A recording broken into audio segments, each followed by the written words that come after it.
பொதுவாக நமக்கு என்ன தெரியும்னா, ஒரு கண்ட்ரிக்கு ஒரு பாஸ்போர்ட்டு. இந்தியான்னு வச்சோன்னா இந்தியன் பாஸ்போர்ட்.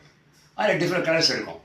இந்த மாதிரி அமெரிக்காவுக்கு American passport, Japan passport, Germany passport இப்படி கேள்விப்பட்டிருக்கோம். ஆனால் வேர்ல்டில் ஒரு 4 கண்ட்ரிஸ் இருக்குது. அந்த 4 கண்ட்ரிக்கு சேர்த்து காமன் பாஸ்போர்ட். அது எந்த 4 கண்ட்ரி வேர்ல்டுன்னு பார்க்கணும். இப்போ முதல்ல பார்த்தீங்கன்னா இங்கிலாண்டுக்கு ஒரு செப்பரேட் கண்ட்ரி. இந்த இங்கிலாண்டோட ஸ்காட்லாண்டு, வேல்ஸ் இது ரெண்டும் சேர்ந்து 3 கண்ட்ரி ஆன உடனேயே அதை கிரேட் பிரிட்டன் அப்படின்னு மாற்றினாங்க. அப்புறம் 1922 என்ன ஆகி போச்சுன்னா, இந்த கிரேட் பிரிட்டனோட நார்தர்ன் அயர்லாண்ட் அந்த கண்ட்ரி சேர்ந்துருச்சு.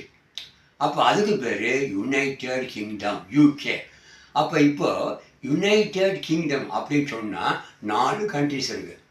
England, Scotland, Wales and Northern Ireland. இந்த 4 கண்ட்ரிக்கு சேர்த்து ஒரே ஒரு பாஸ்போர்ட், காமன் பாஸ்போர்ட். அது என்ன பாஸ்போர்ட்டு? UK passport. அப்போ அந்த 4 கண்ட்ரி பீப்புளுமே யூகே பாஸ்போர்ட் தான் யூஸ் பண்ணுறாங்க. இது ஒரு peculiar feature in the world. One common passport for 4 countries. See you.